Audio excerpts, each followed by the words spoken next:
বর্ষবরণের কনসার্টে যোগ দিতে দক্ষিণ দিনাজপুরের বালুরঘাটে এসেছেন বলিউডের প্রখ্যাত সঙ্গীত শিল্পী কৈলাশ খের।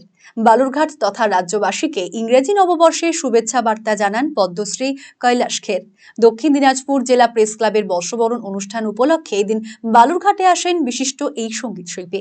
এদিন দুপুরে বালুরঘাটের সাংসদ তথা কেন্দ্রীয় প্রতিমন্ত্রী সুকান্ত মজুমদারের বাড়িতে মধ্যাহ্নভোজন সারেন কৈলাশ খের।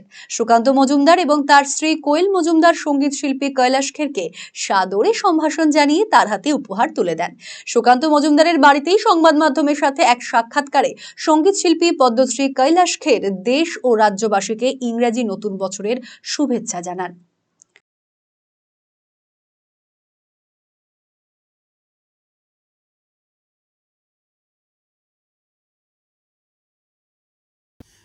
नमस्कार, मैं हूं कैलाश खेर और ऐ मेरे विश्ववासियों, देशवासियों, बंगाल वासियों और भारत के कण कण में जहां भारतीयता बसाए हुए आप लोग दिव्य जनों, आपको अंग्रेजी के नव वर्ष का समापन हो रहा है और अगले वर्ष का प्रारंभ हो रहा है। इस पावन बेला पर आपके हृदय में आनंद रहे, मेरे दरदाता बैठे रहें और मेरे महादेव सब पर करुणा अपनी बरसाते रहें, ऐसी मेरी शुभकामनाएं हैं। नमस्कार।